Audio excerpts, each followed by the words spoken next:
This is the Dallas Morning News. This episode is from an independent podcast hosted by the Dallas Morning News Opinion Team.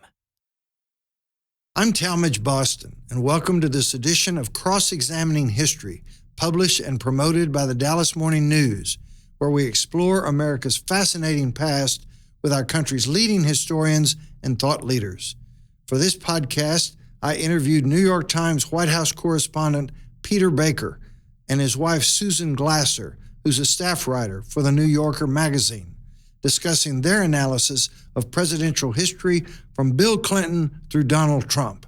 We did the program in front of a live audience in Dallas on October 22nd, 2025. Enjoy.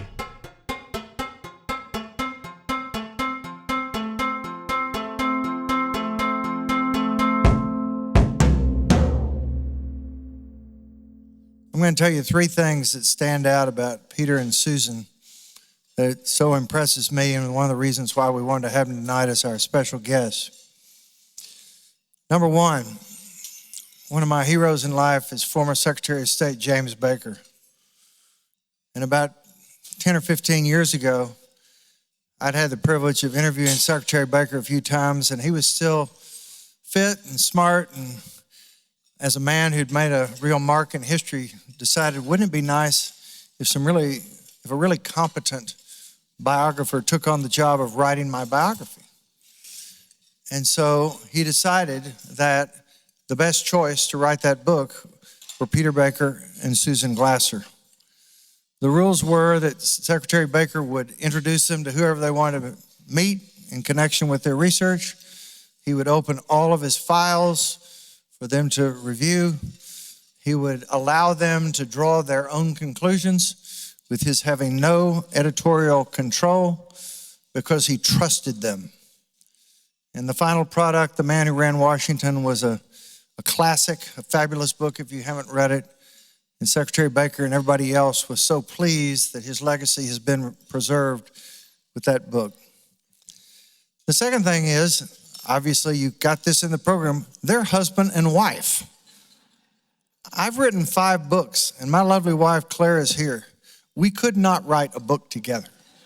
We could not do the research and the writing, and most importantly, the rewriting associated with turning out a final product. So this is obviously an incredibly collaborative and loving marriage in a very challenging field. And then third and finally, they have a child whose name is Theo, who's already well on his way to following in their footsteps. Last year as a freshman at Stanford, Theo got involved in the Stanford College newspaper, and in a short period of time did the research to realize that there was something really fishy about Stanford's president's research in some scholarly paper, did the investigation, wrote the story, and sure enough, before it was all over, the president of Stanford had to resign, and Theo Baker and the Stanford paper won a National Journalistic Award, and he's like 18 or 19 years old. So this is a pretty amazing marriage and family. And so Susan and Peter, why don't you all come up on the stage and we'll start the program.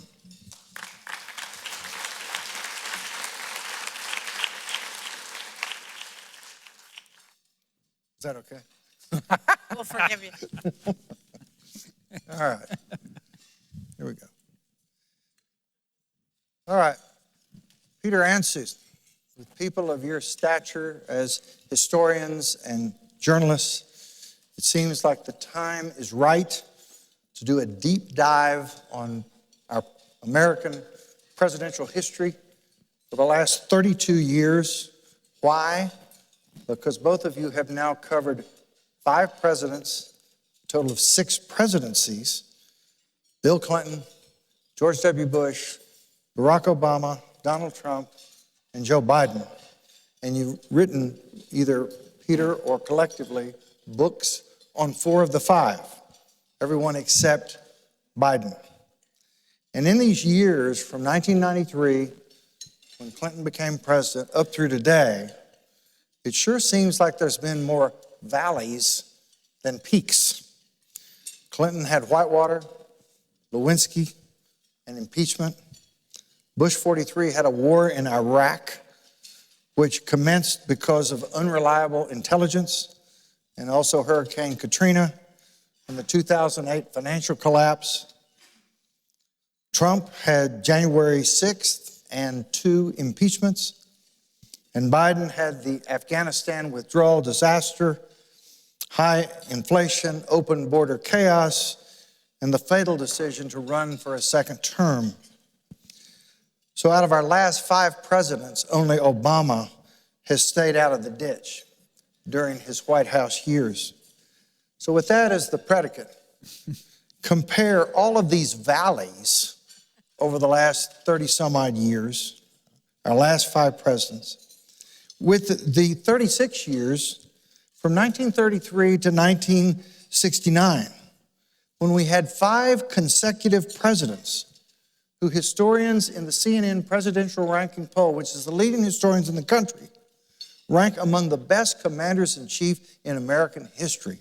Franklin Roosevelt, followed by Harry Truman, followed by Eisenhower, Kennedy, and LBJ. So, why are our most recent 5 presidents who's covered our lives over a lot more than the last 3 decades so much worse than the 5 consecutive presidents who served during our parents' lives? Whoever wants to go first. Well, first of all, we got to thank you for this wonderful reception and congratulations to the winners. We love being here in Dallas, in particular, to celebrate journalism. It's something that matters, and so it's really inspiring for us to see the great work that you've done here and the fact that you've come together to honor it. Now, as far as your question goes, I have to say I'm a little bit, depressed even at the premise. I was born in 1969, so basically you're saying I missed out on any possibility of a good president. Although I would point out that I was born a week before Richard Nixon was sworn in, so, You got the last week of LBJ. The last week of LBJ was when I was born. Look, it's not a surprise that perhaps the very sclerotic national mood goes hand in hand with the increasing dysfunction and gridlock of our politics, right? So it's actually been since 2004 was the last time that Americans believed in the polls that this country was going in the right direction. And so part of the story, I think, of those presidencies that, have been basically our adult lifetime is the story of a country that is increasingly divided against itself. And, the polarization, we all know it so familiarly. It's like a kind of a chronic ailment we now just sort of live with and accept. But it wasn't always this way. In the 1980s, when I first came to Washington as a young intern, as many as half the seats or more were competitive. You had a situation where in each congressional election by the 1990s, there were at least 100 competitive seats in the House. In the US Senate in the 1980s, I think a vast number of senators were elected even though their states elected a president of a different party. And, that doesn't happen now. What are we down to? We're down to the same 3 states deciding every single presidential election. In 1976, the first election, I remember it all as a little kid, 24 states were basically really competitive. That was a really close race. 24 swing states. That's right. Can you imagine that? 24 swing states and not just the same 3 over and over again. And so, I don't want to minimize the role of individuals. We can talk about the role of the media. I think that's a huge thing that's changed. We can talk about the way our campaigns are financed and run, which is a very broken part of the system now. But I come back to this idea that the country itself has pulled apart in a way that has made the job a lot less appealing. Okay. Peter? Yeah, I agree with everything she said. What a good husband. As Boston pointed out, we are married and we are staying married. So yes, that's good. I do want to echo what Susan said. And first of all, thank you, thank you, Talmage, for having us here. I want to thank Gabe and Elizabeth. I want to thank I especially want to congratulate Mark and Tanya and the whole crew from WFAA for their awards. What a fantastic set of journalism here to inspire all of us. And I want to thank the lawyers in the room. You all know who you are. I have to say, as somebody who is experiencing a certain litigious plaintiff at the moment, I'm more than grateful for lawyers than I've ever been before. I think, Talmage, to your point about why we felt better about those more distant leaders compared to today. You wrote a book about this, of course. How did great presidents become great? What did they do to make themselves good leaders? Part of it, though, is the perspective of time, right? Truman wasn't remembered as a great leader in his time. He left office in the 20s, right, in his popularity ratings. Eisenhower was thought by many to be kind of a kind of doddering old guy who didn't really golf too much and so forth. It really wasn't until Fred Greenstein wrote his great book about Eisenhower that people began to reevaluate his presidency and see it for more than it was. LBJ obviously was, had the millstone of Vietnam around his neck and left office, involuntarily, not much unlike our last president, dropping out at the last moment. So the perspective of time changes our view of things. George W. Bush, and we have, of course, Harry Myers here, who can speak to this better than I can, often said that if they're still reevaluating George Washington, they're still going to be reevaluating George Bush years from now as well. And I think that the further away we get from the passions of the moment, the more we tend to appreciate the things we liked about presidents and forgive the things we didn't like about them. So we'll see. I don't know if that will necessarily be the case with the last 5 presidents. The factors that Susan talked about are really important. Our politics have changed so drastically. The polarization is real. When John F. Kennedy screwed up the Bay of Pigs, his approval ratings went up. Okay, they went up. He said to his aides, "Boy, if I screw up again, I can really get popular." Okay, somebody to that effect. That couldn't happen today, right? It just couldn't happen. There would be all kinds of cable news and social media and so forth that would be tearing away rather than reinforcing a president who, through whatever good or bad will, made a mistake. So it is true that our politics are different, but I also think our perspective changes over time. Mm-hmm. Thank you for setting up my next question. Harry Truman once said that it takes 50 years for the dust to settle in your evaluation of presidents. And of the 5 presidents you covered, the 3 most recent C-SPAN presidential ranking polls, 2009, 2017, 2021, Clinton was declining from being at 14, now rated number 19. Bush 43 is rising, although from the bottom, rising from 36 up to 29. Obama rising from 12 up to 10. Trump's first term was ranked by the historians as 41st in 2021, and there's not been a C-SPAN poll since Biden left office under the cloud of cognitive decline in January of this year. Which brings up the question, when did both of you, who cover the presidency very closely, when did both of you realize that Joe Biden was not up to the task of a second term? Well, it's an important question, I think, and I appreciate that you see some effort now to reckon with it. I think it's the kind of thing that historians are going to reckon with a lot, especially as we have more and more older presidents.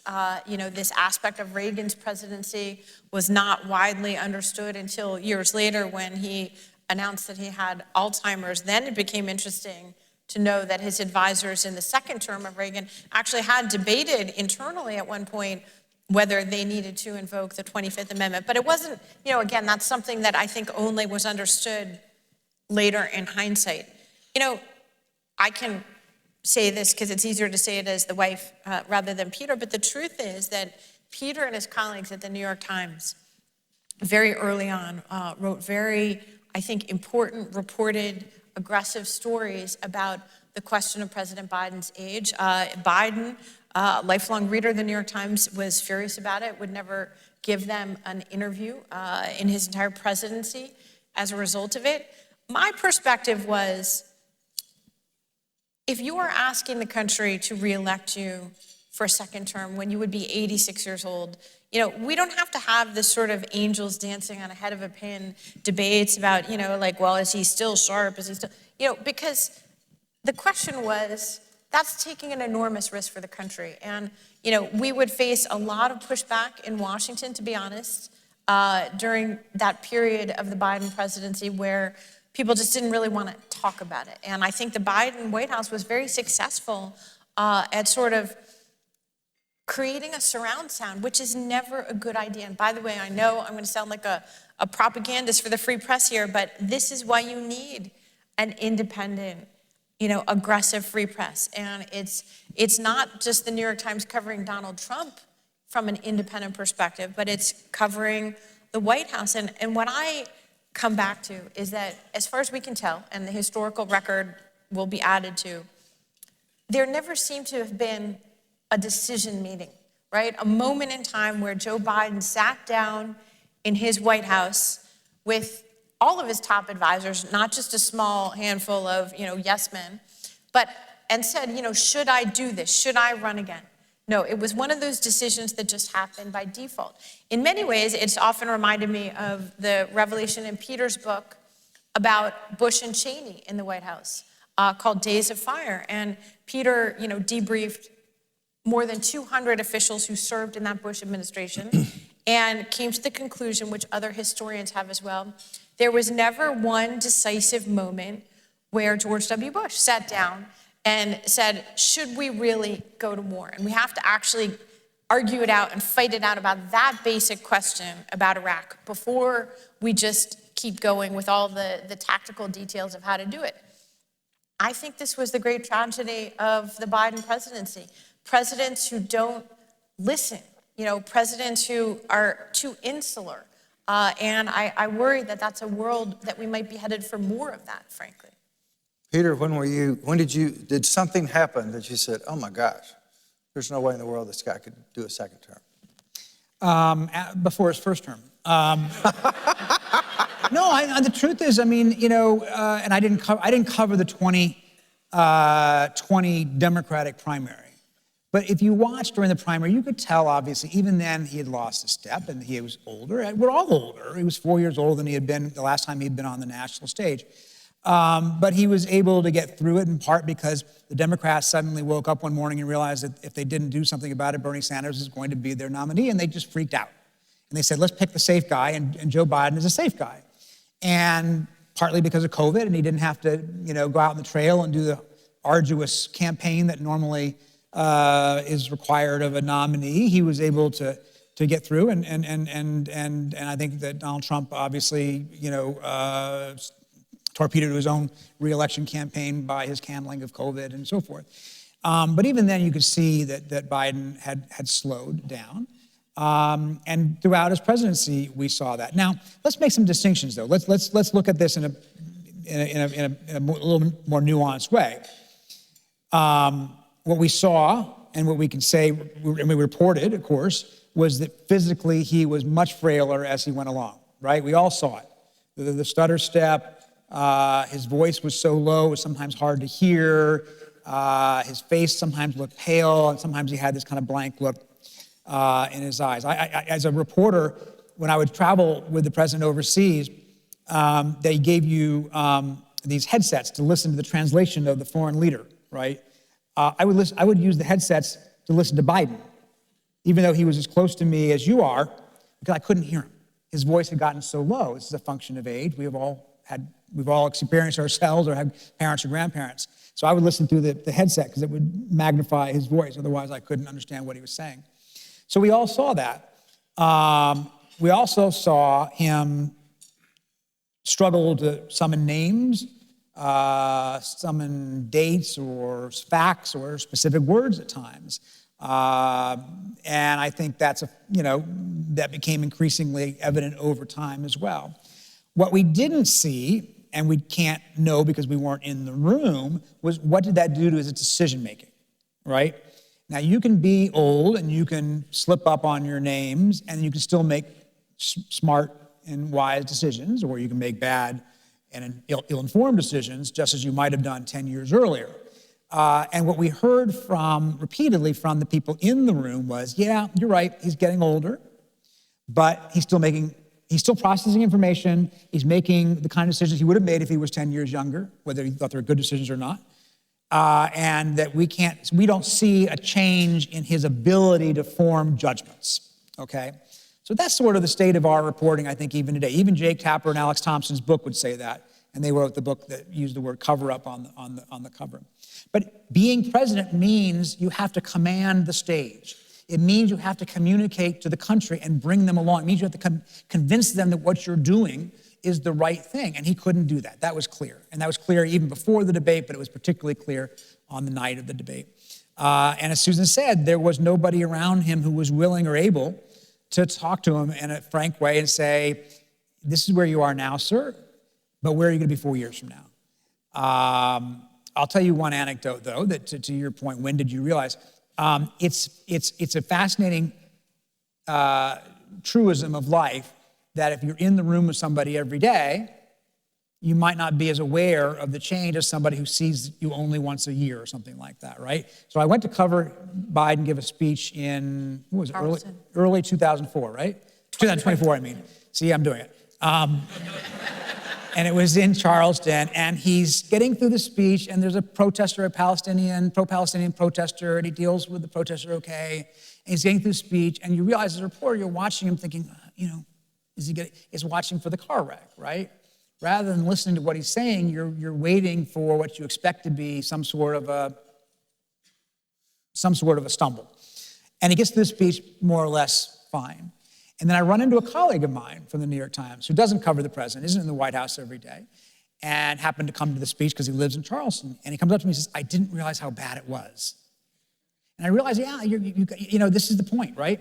If you're in the room every day, you might not notice the change that somebody who hasn't seen somebody in a while notices. And I think that's the struggle for people who were in that White House. They saw him every day. They didn't notice the change as drastically as those of us on the outside might have noticed it. And they didn't want to.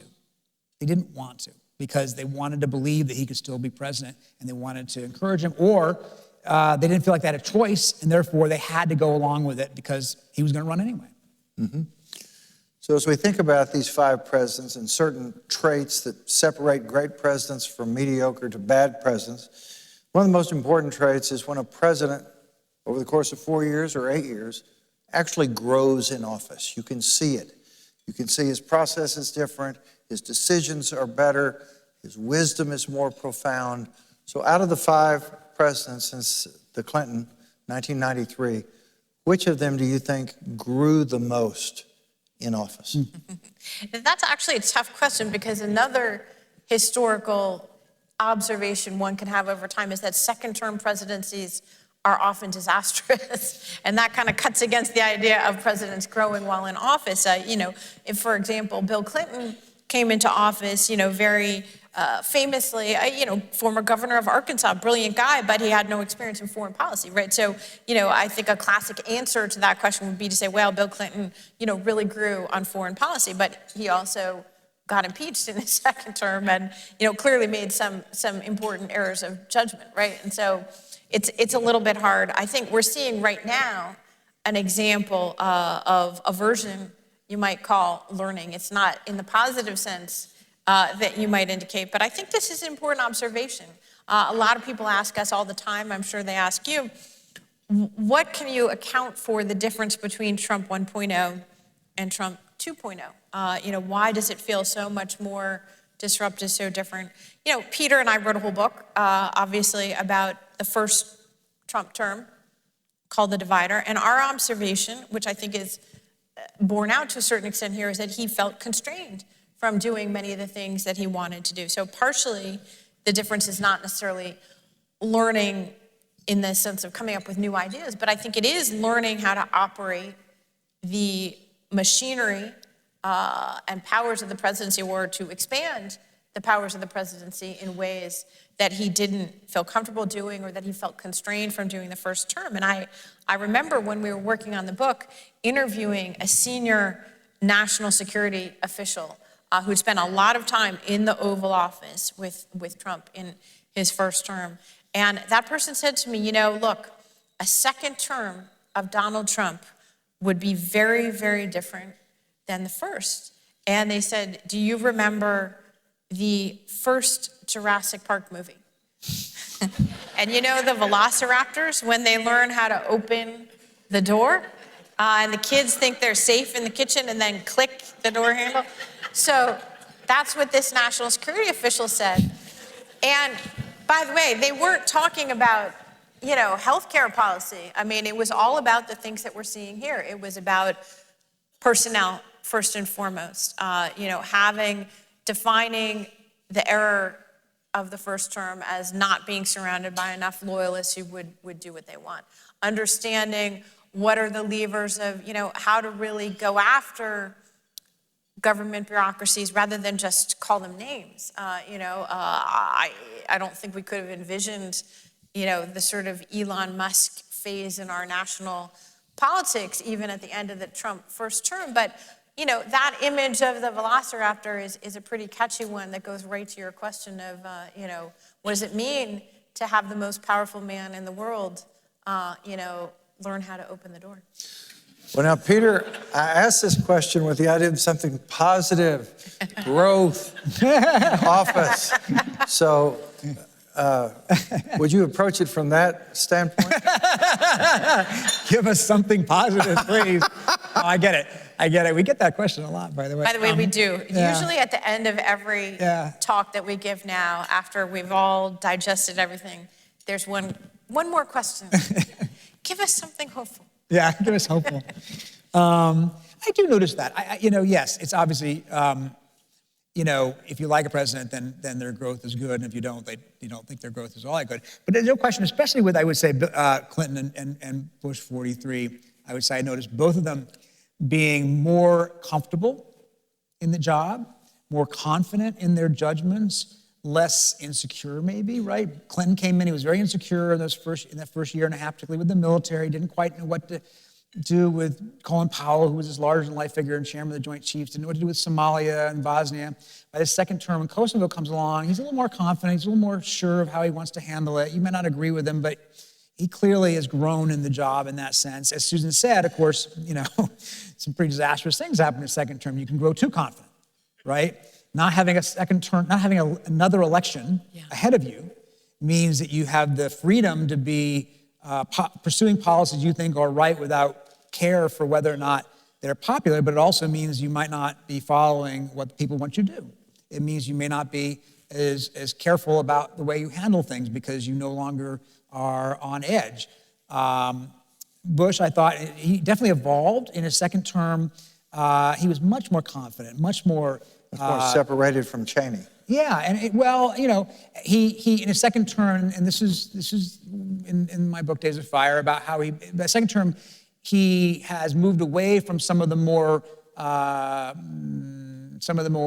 combative or provocative or controversial policies of the first term, and he's actually working to restore relations with some of our foreign allies who had been burned or felt burned by Iraq. He's pushing back on some of the issues like on torture and on surveillance. He's trying to get Congress to buy in, to sort of create a legacy that has bipartisan buy-in, so that by the time Obama comes in, he actually adopts most of what Bush had left behind on a lot of the war on terror stuff. He doesn't actually make as big a change as people might have thought.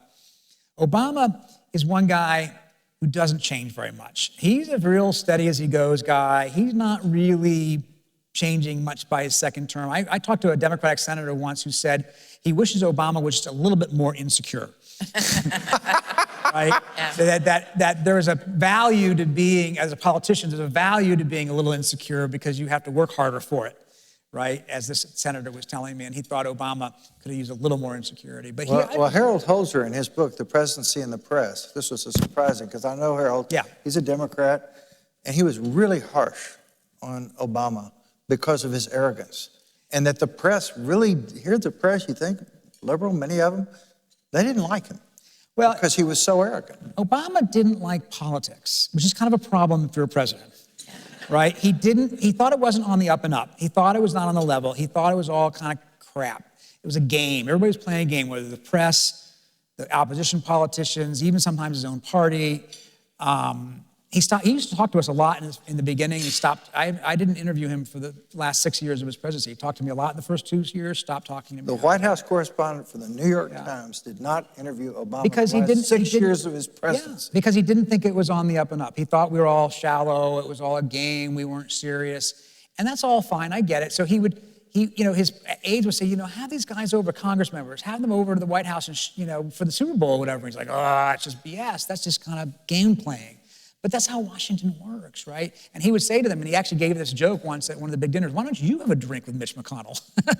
And I get it. I mean, maybe you don't want to have a drink with Mitch McConnell, but he didn't get how Washington worked. It wasn't really his cup of tea. And so in that sense, he wasn't comfortable in that part of the milieu. Yeah, no, he was a much more cerebral president. I mean, he had a theory of the case, and that applied, by the way, to politics. It applied to foreign policy, and it was often so hyper-rational.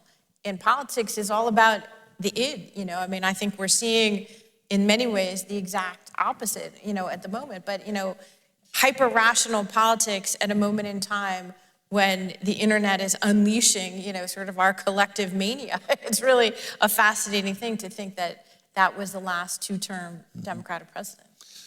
Well, here's a tough one. Out of these 5 presidents, who made the hardest and most courageous decision? That one goes to Susan. Wow, you are giving me the tough questions. The hardest decision. The hardest and most courageous decision. Well, I mean, we probably can agree that had Joe Biden decided not to run for office when he should have, that would have been a hard and courageous decision, but he didn't do it. I didn't ask who should have, but didn't. No, he didn't do it. He didn't do it. That's a good Well, even the decision he did make under pressure was still pretty extraordinary. Yeah. Say it again. Even the decision he did make, belated as it was, under pressure as it was pretty extraordinary. No other president in our lifetime, right, or at least in Susan's lifetime, since she, with LBJ with her 1 week, had given up power voluntarily, even under pressure. I don't think. I feel like you have something in mind for this question. Well, the reason I have something in mind is because I just finished Peter's book, Days of Fire, and I was struck in Bush's second term when he makes the decision to do the surge. The surge. I thought you were. And everybody in his White House just about, and of course Congress, and are saying, don't do it. Yeah. Yeah. And he does it, and it turns out to be the right decision. Yeah. Or actually the other one with Bush, it would be the bailout. Super unpopular. Nobody likes a bailout. And he says to his staff, he says, God damn it, if it's going to be another Great Depression, I'm sure as hell going to be FDR, not Hoover. Yeah. And he managed, and he says, what he's saying is, I'm not going to let my ideology, my conservative philosophy get in the way if this is the right thing to do to save the country. And he knows he's unpopular at that point. He's almost done with office. He just wants to go home. Who doesn't at that point, right? And this incredible crisis comes up. And he basically does the most unpopular thing a president can do, and give money to bankers. Right, over the objections of his own party. Well, and Congress shut it down. I mean, that was what was interesting, is that he had to do it over the objections. Over the objections of his own party, and knowing it would be a controversial thing in the election, and and Obama supported him, by the way. It was a rare moment of bipartisanship in a crisis that we haven't had since. Yeah. All right, next area. Who was the most effective at working with Congress, and who was the least effective at working with Congress? Well, I think Peter's already answered on the least effective. Obama had enormous goodwill, and in fact, actually won a very large majority in modern terms in his, first 2008 election. But he just didn't have the zeal for doing the sort of the slow boring of hard bores, that involves relationship building. Exactly. I mean, you got to say Donald Trump is owning the Republicans in Congress in a way that we have not seen. It is remarkable. If you look at the extent to which right now a presidency is dictating essentially the agenda, not only from the Oval Office, but on Capitol Hill, that is a real shift in our politics. I don't know if it's a structural shift yet, or if it's specific to the power of this one person, but that is something we have not seen. And in fact, what's amazing to me is that, you read any history book, even of the presidents that you listed as great presidents. Oh my goodness, the nightmares that FDR had dealing with the Democrats from his own party were extraordinary. The objections, vociferous objections from members of one's own party, that was a fact of life of Washington from really the beginning of the Republic. And I think what we're seeing in the nationalization of our politics now, combined with the extraordinary force of Trump's personality, is something that's very different than what I can experience. I spent 8 years after I graduated college as a reporter on Capitol Hill. And this was the sort of the end of the age of the great baronies of Congress. So you had committee chairmen who had ruled their fiefdoms for decades. People like John Dingell and the Energy and Commerce Committee, or Dan Rostenkowski and the Ways and Means Committee. They were as powerful or more powerful than the leadership in Congress. And presidents came to them, and not the other way around. And it's just a different Washington in our lifetime. Well, I have to admit that I premise the question not on who worked the best with his own party. I was thinking in terms of who had the ability to cross the aisle and actually get some kind of a consensus going. Well, maybe your answer is, the truth is there hasn't been, right? I mean, like Clinton worked with Gingrich and the Republicans on welfare reform. He vetoed it twice, but they eventually got to a deal on balancing the budget, on NAFTA and free trade. There were some commonalities that they managed to find there. And I think Bush did as well. He worked with Ted Kennedy on No Child Left Behind. He worked with Democrats on PEPFAR. He worked with Nancy Pelosi at the end. Even though she was fiercely against his Iraq war policy, he worked with Nancy Pelosi on an economic stimulus and then on the bailout. And we've talked to Nancy Pelosi about this. Even today, she's not a great W fan, but she says, look, I was able to work with him. He and I had a good relationship. And I still remember this moment when he goes to give the State of the Union address in 2007. And he stands there, and behind him is standing Nancy Pelosi, and he says, I had the great honor to be the first president of the United States to say, Madam Speaker. And it was just this gracious moment, and she loved it. And he turned and he shook her hand. And if you go back and watch the video of it today, can you imagine today that happening? It just can't happen, right? It just can't happen. I would give Biden some credit, by the way, for working across the aisle to the best extent he could in an environment that wasn't very easy to do, on the infrastructure plan, which was not easy, and on CHIPS Act and a couple other things like that. He didn't know how to work with Congress even in his later years. But you're right, I don't think that there is this room for bipartisanship in the way there was. Russ Vought, who was the Office of Management and Budget Director for President Trump, said a couple of months ago, he said, there is too much bipartisanship in the appropriations process, too much bipartisanship. Yeah. Peter, how many times have you interviewed Trump? Interviewed Trump? Well, during his presidency, I interviewed him 3 or 4 times, and then Susan and I, together after he left, interviewed him twice for our book. Have you interviewed him during his second term? No, we haven't. The New York Times has not interviewed him during his second term. Say that again? No. The New York Times has not interviewed him during his second term yet. Have you asked and he's refused? We haven't. I don't believe we've asked at this point. Why not? We see him a lot. The truth is, it's a tricky thing. First of all, we do see him a lot. We see him almost every day, and sometimes for hours a day. It's not like there's a lot of things we want to know that we don't know from him. And secondly, so what would be if we want to do an interview, we want to do it for a point. What is the point of our interview? And so when we ask for an interview, and I'm sure we will at some point, it'll be for a specific purpose. But he's a tough interview because he's not a reliable fact witness. And so I'm sorry, but let's be honest, you can't assume what he's going to tell you is going to be fully accurate. It's also more like about controlling him. I mean, so we were doing a big book, 4 years of his presidency. We spent so much time prepping for the interview. The first one was right after he had left office, basically. It was in the spring of 2021. We thought, okay, if we start talking about the election, game over. How do we get him not talking about the rigged election and this and that? So we spent all this time prepping for this interview.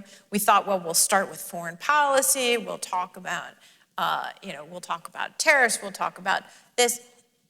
Of course, it was 2 minutes before we were on to the rigged election, and did you know that Jefferson took the ballots in 1800? And, it was very illuminating to spend time. If the subject of your book you want to spend, we ultimately spent about 3.5 hours with him for our book, and it certainly was revealing in many respects. For example, the one thing that he took with him from the Oval Office, and he had it sitting on the coffee table in the lobby of Mar-a-Lago. He insisted on doing these interviews in the lobby of Mar-a-Lago, almost as a form of performance art, right?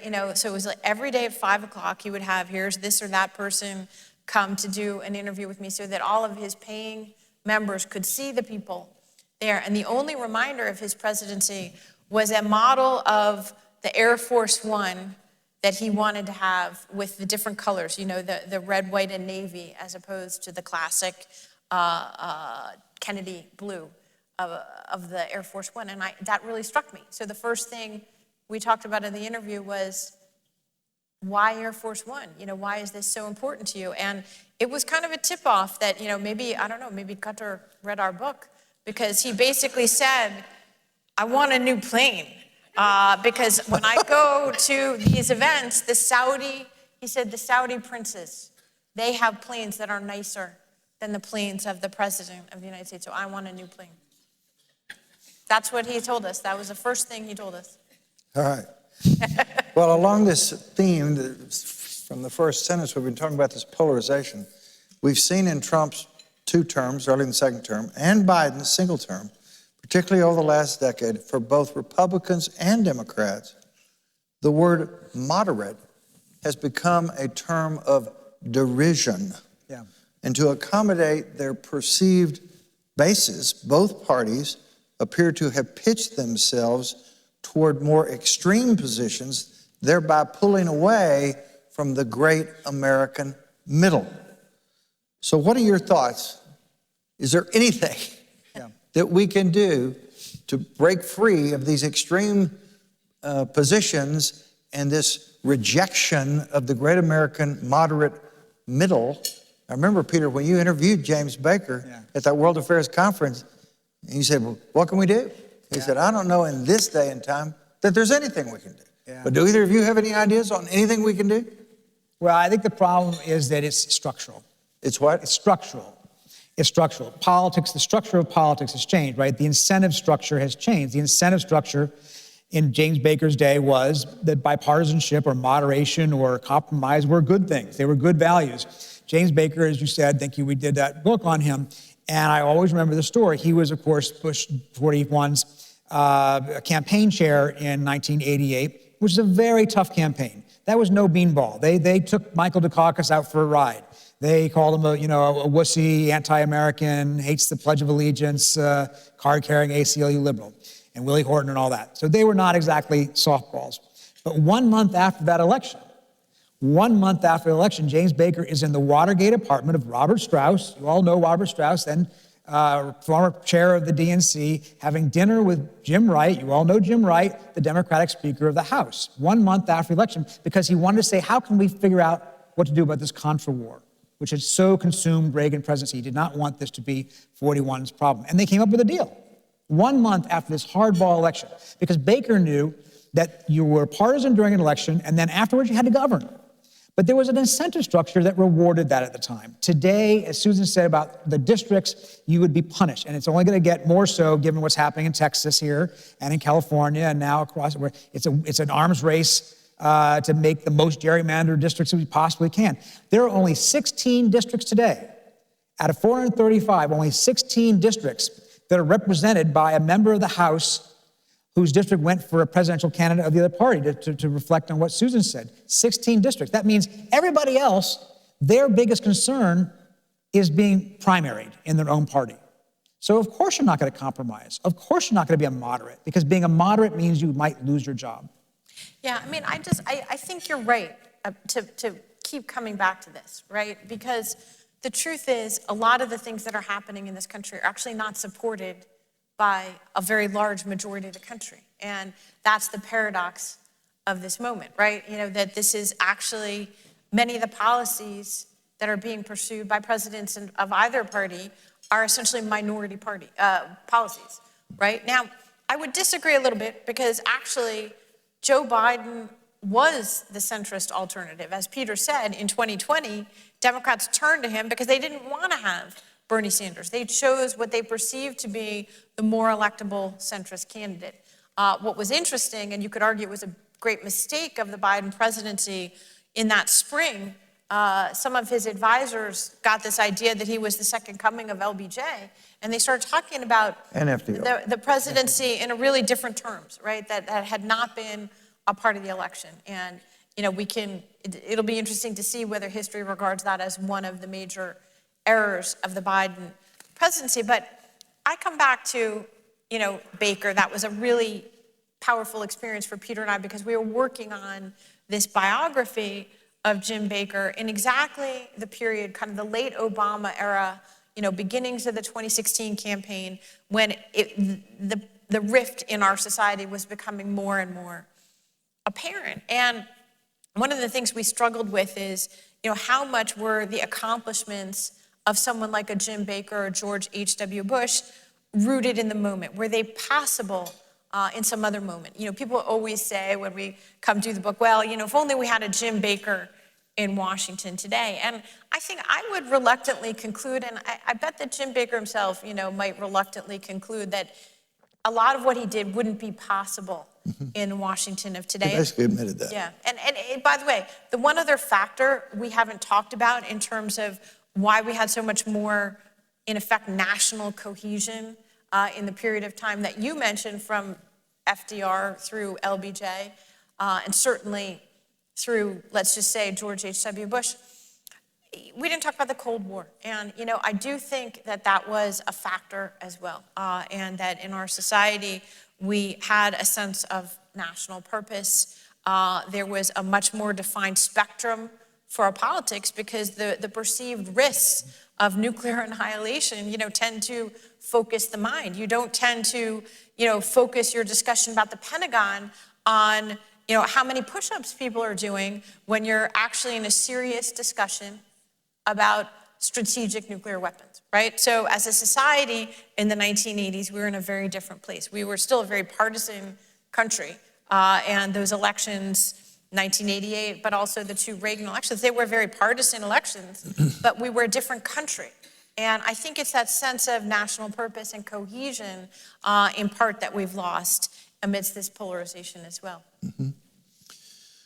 Now, as we all know, Hillary Clinton became her party's nominee for president in 2016, and Kamala Harris did the same thing in 2024, the only two women in American history to get their party's nomination for president, and both of them lost to Donald Trump.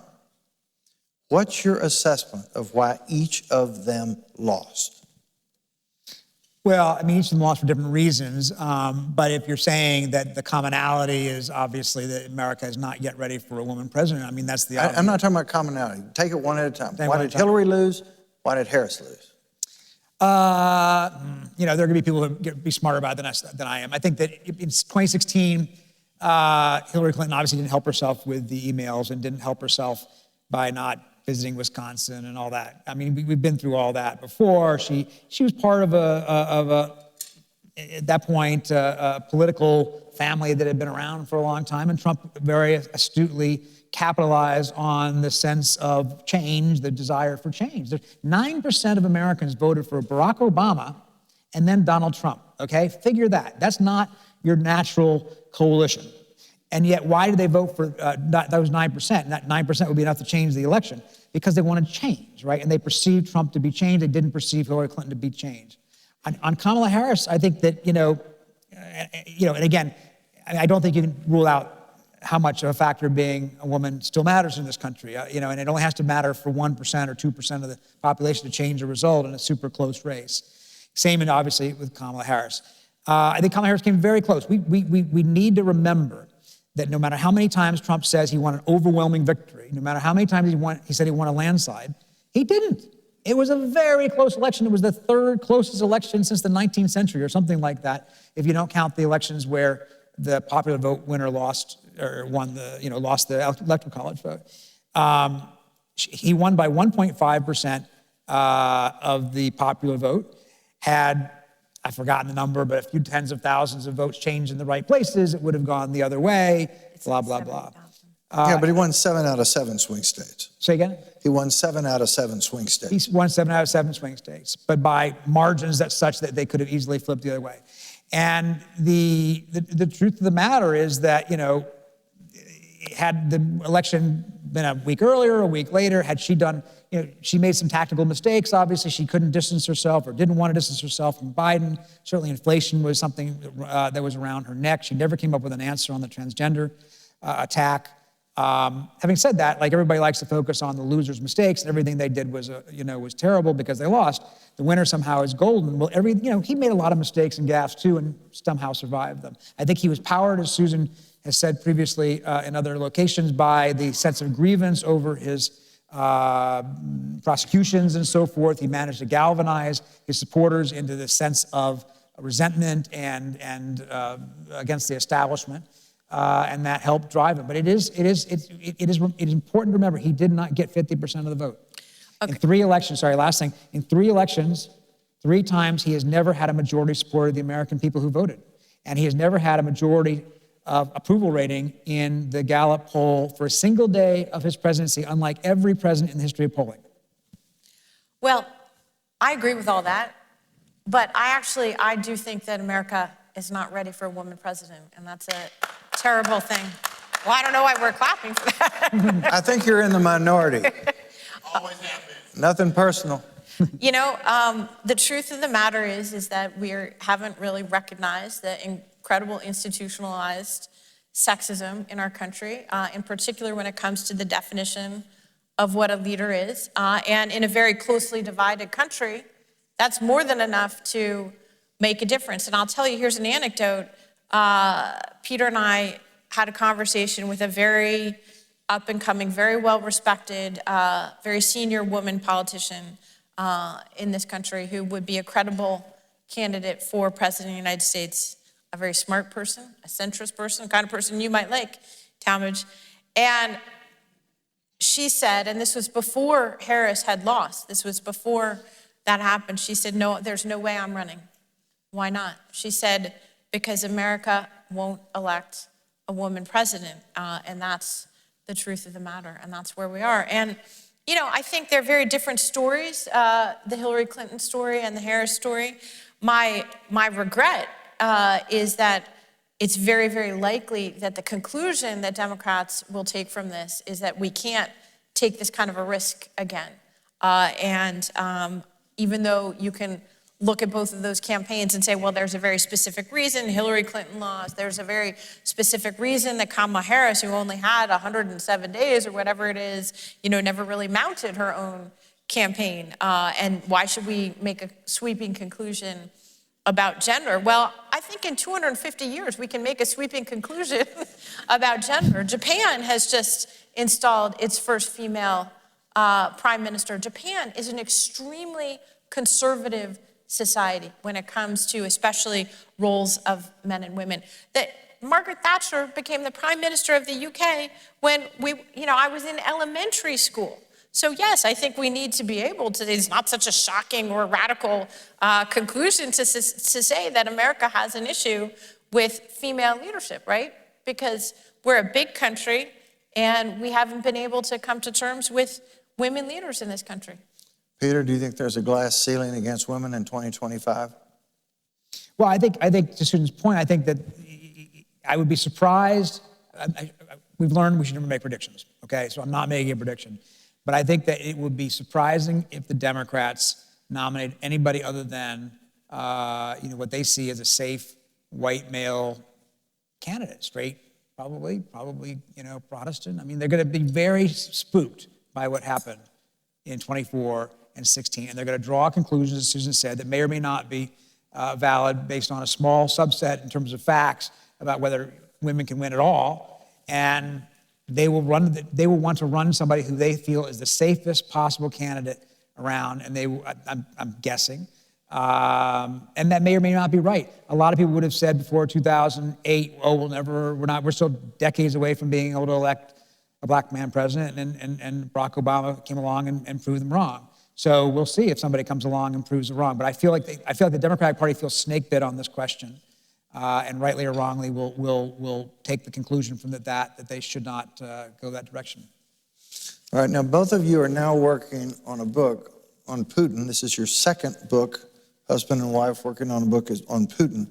And the theme is the relationship between Putin and these 5 American presidents. And I realize it's probably not going to come out until 2027, but can you give us a little bit of a sneak preview about what you're seeing as you go from president to president and how they bounce off of Putin and attempt to work with him and historically always fail? Are you drawing any kind of preliminary conclusions about this dynamic? Well, thank you so much. You know, no author likes to talk about their forthcoming book, right? Look, you know, the reason we wanted to do it goes to some of our conversation today, which is that this is about 5 American presidents, different parties, Democrats and Republicans, going over a quarter century. And so we thought, well, first of all, it gives us the opportunity to understand, you know, what are the through lines that cross our partisan political lines, and what are some of the common errors. And I will tell you that it's a really fascinating lens on the American presidency to see how a lot of these presidents have had the same almost hubris, right? You become American president in this day and age, and you know, you have a real sense that you're gonna be able to master any problem, especially when you've first been elected. And again and again and again, I think that's where presidents have sort of stumbled over Vladimir Putin, who is a very cold, calculating figure. Now, of course, everybody really wants to know, well, has Putin changed, or is it just that we got him wrong? And for me, the historic part of this has been the most interesting part of the research, to go back to the very beginning. Who was Putin before he was, you know, the guy riding bareback on horses and, you know, single-handedly, you know, flying helicopters and stuff like that? And it's fascinating, right? Because even as a young, unknown guy in the early 1990s, we've turned up new examples of Putin, you know, really being very, very anti-Western, very concerned about the breakup of the Soviet Union, very much not believing that Ukraine had a right to be an independent country. So there were fascinating red flags. History is 20/20 in hindsight, right? So that's going to be a challenge for us, but it's an incredible project, right? Yeah. No, it's fascinating to see the through lines, and there's been this debate through every administration, Republican, Democrat. There's been very little difference in our reporting in this way, in which there is this debate consistent throughout of, do we engage or do we confront, right? Is Putin somebody we can work with and we just need to understand his point of view and really, you know, and work to satisfy him? Or is he somebody that we can't work with and we need to recognize that and stand up to him and over time, of course, the latter certainly looks more, more prescient. And Susan's right. Putin has not changed. He's simply become more of who he is. Susan likes to use the phrase, the Russian phrase is, the appetite grows while eating. And for Putin, the appetite has grown while eating. Are you optimistic that Trump can bring an end to the war in Ukraine? Well, 24 hours has gone by, hasn't it? No, I mean, look, it's an incredible tragedy, right? Like, let's just say 25 years ago, the first assignment that Peter and I had of our married life together was as young foreign correspondents for the Washington Post in Moscow. And, you know, had you told any of us not only that Putin would still be around and would be the longest serving Russian leader since Joseph Stalin, but, you know, the United States would have gone from exporting democracy to Russia to, you know, the world that we live in now, of the greatest war in Europe since World War II. It's an incredible tragedy. It has many authors, but it's something that we need to understand. You know, we're at a very dangerous moment, and I think that, you know, American, call it optimism, call it naivete, again, not particular to any one president or any one party, but the truth is, we have consistently overestimated our ability to influence Putin, to influence Russia. and we're constantly talking about off-ramps and exit ramps from a war that he started, that he's in it to win. So your answer is, no, I'm not optimistic. I wouldn't want to end on a Peter? non-optimistic note. I would never disagree. I think I was in Alaska for the Trump-Putin meeting, and what the two words that were said there that were most important were the words root causes. That's what Putin said, root causes. I don't know whether Trump picked up on it or not, but what he means when he says root causes, as in we have to address the root causes before we have peace, is what he means is NATO has to go back to 1997. The United States has to get out of Europe. I get to control all of Ukraine, whether I physically control it or simply dominate it politically and economically, and all these other things that basically Europe and Ukraine can never accept. And so they can talk about dickering over lines on a map, and maybe we can have a line here or a line there. That's not what Putin wants. What he wants is a fundamental reordering of the balance of power in Europe. And Ukraine is simply the battleground on which he's waging it. I interviewed Gary Kasparov a couple of months ago, and he said what people don't understand is that in Putin's own mind, the only way he ever stays in power is by being at war.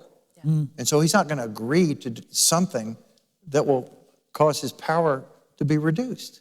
Yeah. You know, that is such an important insight. You know, going back all the way to 25 years when Peter and I came there as young correspondents, Putin actually never would have become the president of Russia, quite possibly, had he not unleashed the second war in Chechnya. So at every moment along the way, then after that, basically, key moments in Putin's power and domination of Russia were accompanied by the use of military force. And I think that's an extremely important thing.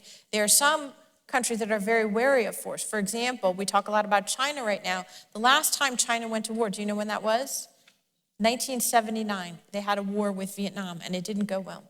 And so they've made an extraordinary investment, the world's largest military buildup over the last 15 years. But the truth of the matter is, it's going to be a very big deal if and when China goes to war again. It's not a society that has been organized around military projection of force in its modern incarnation. That is the exact opposite in Russia, where you could define Putin's government as having been a regime that was literally organized around using the tool of the military. So I think that's a really profound insight into this is a man for whom ruling Russia means sending Russia's military abroad. Mm-hmm. We have time for a couple of questions from the audience. Anybody got? We covered everything. Would you stand up so we can hear you?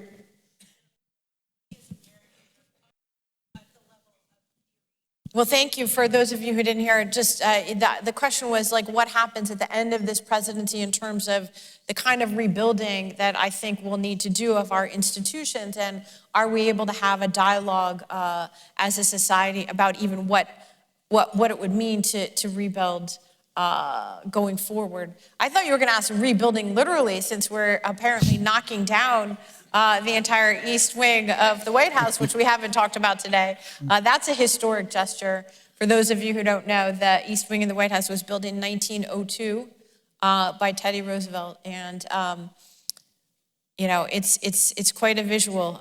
Most presidents wouldn't do that just because they wouldn't want, I think, the visual representation of their presidency as engaged in destruction. And that's my answer to the question a little bit. I think that, you know, right now you're seeing with Trump, who's not a lifelong Republican, but he certainly has not only taken ownership of the Republican Party, but he's, you know, many of the people he's working with now have spent decades on a project of believing that the federal government was the cause of many of the problems in our society. And I think, you know, that's an ideology that has taken hold. How remarkable also that we've had this conversation.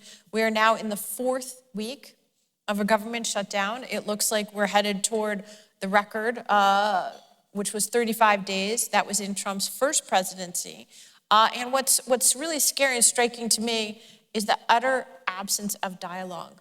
That somehow we are so broken as a country and our leadership is so broken that these folks don't even feel the pressure to actually be talking to each other about how to fix this. And you're all leaders in your community, and I have to say, it's great for Peter and I to leave Washington to see. This is sort of de Tocqueville's America in action. This is, a community coming together. It doesn't have anything to do with partisan politics, but in Washington today, the fact that our leaders, I believe, that was the meeting that Donald Trump had on the eve of this shutdown with the Democratic leadership. That was the first time he ever met Hakeem Jeffries. Never even shook the guy's hand before. What kind of a country is that? We don't need Russia and China to be adversaries with us right now. What do you think they're thinking in Moscow and Beijing about what we are doing to ourselves? This is shocking. It is a national humiliation. That's all that you can say about it. Now you can argue over whose fault it is, but come on, these folks ran for leadership positions. And so, okay, well, when I think about what would a post-Trump presidency look like in terms of the ability to rebuild functions in our federal government, we hosted the head of the Voice of America the other day at this study group that we're doing. He's one of many, many officials who are now embroiled in lawsuits because of the administration's efforts to shut down their agencies. This is a function that has existed in the US government for 85 years. Of course, it was actually Republican presidents who, most loved this institution, whatever you call it. It's likely that we'll have some function like that in a future post-Trump presidency. But if we can't talk to each other about how to actually literally get our government back to work, our air traffic controllers paid, our military paid, and on and on and on, then I'm not optimistic that we're going to be able to, sit down and have a national dialogue about, what's our theory of government that works for the 21st century. Any other question? Yes. Would you stand up, please? Yeah, it's a good question. The question, if you couldn't hear, is how is presidential communication changing in effect to the public from FDR and his radio fireside chats to today? I'm remembering that time when FDR put out an AI video of himself dumping poop on Wendell Willkie and Alf Landon. But anyway, no, it's radically different, right? You can't make comparisons, right? Obama and W. Bush were much closer than any other president and Trump in terms of how they communicated, because yes, you're right, both Bush and Obama at various points could say things that were divisive or perceived as divisive or what have you. It's not even a factor. It's an order of magnitude we're talking about now. And the difference is that Trump's not trying to communicate to a lot of America. And this is different, right? This is different. He is communicating to his base and the people who thinks will support him, and that's it. Other presidents at least made the effort to try to reach out beyond the people who elected them. Most presidents at least believed on some level, at some point, that they had a responsibility, that the role gave them something beyond partisanship, that they were in fact leader of the whole country, including people who voted against them, right? They didn't always act that way. They were always, divisiveness is natural in politics, it's built into the system, it's how we win elections, right? My candidate's better than your candidate, your program sucks, my program is better. Divisiveness is part of the debate, that's fine. But all the presidents I've covered have believed also that there was something bigger about the job, right? George H.W. Bush wanted a kinder, gentler America. And Bill Clinton talked about being repairer of the breach, right? The breach of partisanship. George W. Bush said he wanted to be a uniter, not a divider. Barack Obama says there isn't a red America and a blue America, there's a United States of America. And Joe Biden said he wanted to end this uncivil war. You've never heard anything like that from Donald Trump. And maybe the other ones are giving it lip service, but lip service matters in some way. And Donald Trump doesn't believe in that. He believes in us and them. As Susan always likes to say, what is one of the most famous things he said last year? He says, the real threat to us is not China, not Russia, but the enemy within. That's how he sees part of the American public right now. And it's stark and striking.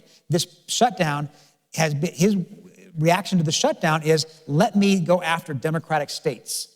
Let me go after Democratic programs. He doesn't hide it. Other presidents might have done that, by the way. Other presidents might have tried to punish their enemies, but they at least would have had they would have wrapped it in some sort of a neutral sounding, noble sounding goal. He's been very open about it. I'm going to punish Democratic states because I don't like them. And it's just a very different kind of communication. And the last thing I would say is the type of communication, the poop dropping and the king paraphernalia and all the trolling it's just at a level that my 20-year-old would find to be beneath him. You know what I mean? It's just not what a president traditionally believes. And fine, maybe that's what our politics are today. Maybe he reflects us. Politics is not beanball, but he seems to be looking at it like an 8th grade locker room fight. And that's been successful for him. But the bottom line is, about 50% of the United States thinks that's okay. Yeah, they do. Right, but 50% of the United States might think that sending out an AI video of yourself pooping on America is okay, but that doesn't mean it's okay. So what? Paul? I don't know if you can hear me without nationalism is American. Yeah. And we are a country. You mentioned courage of presidents. I think the 64 Civil Rights Act, Voting Rights Act are examples of courage. No doubt. As people or citizens, what acts of courage could we exhibit to try to address the divide? Well, thank you. I've thought, of course, as you all have, about the role of civil society in our politics in the last year.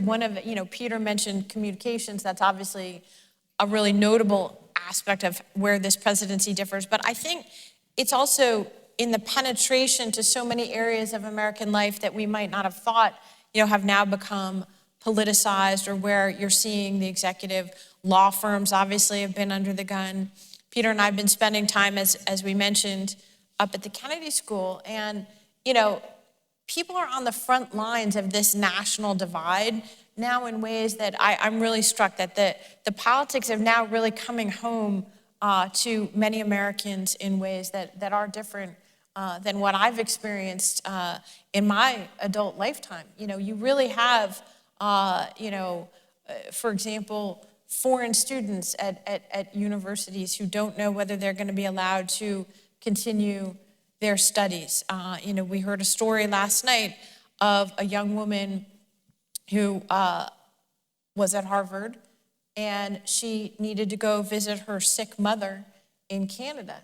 And she was terrified of crossing the border and going to do that, but her mother was very ill, so she decided to do that. And when she came back last weekend, she was held at Logan Airport for 5 hours.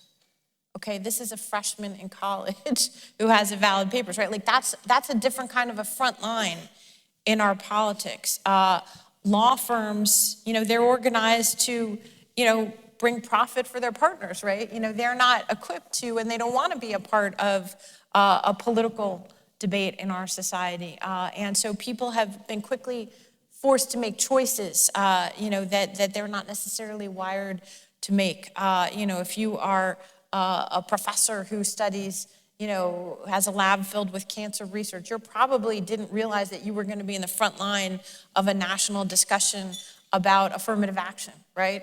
And so we're forcing politics into our civil society in ways that will make many Americans actually have to face a lot of these choices. When does collective action matter? Peter's colleagues in the press corps have faced this debate. For example, when the White House early on decided that they were going to take control of the White House press pool, which has always been independently run by the press. You don't want the president deciding who can cover him, right? That would seem to be the basic principle of the press. And they decided at the beginning of this administration to kick the Associated Press out of the press pool. The Associated Press is the backbone of American journalism. It's not, the front lines of the partisan wars. These are the people who are in every newspaper in Middle America, every small town in Middle America. That's the backbone of our journalism. And interestingly, I can't say that the people of the White House press corps didn't necessarily exhibit more courage in how they responded to that than in some of the big law firms or some of the big universities, right? So I think it's the fact that so many people are being tested right now in institutions that aren't necessarily, set up to deal with being at the front line of our politics, right? And I would anticipate that the more that this goes on, the more that people will be forced to make individual choices that factor in these kind of political decisions into aspects of their personal or professional lives that they haven't, thought would ever be affected by these things. Well, aren't we glad that Peter and Susan came to Dallas? What a great conversation.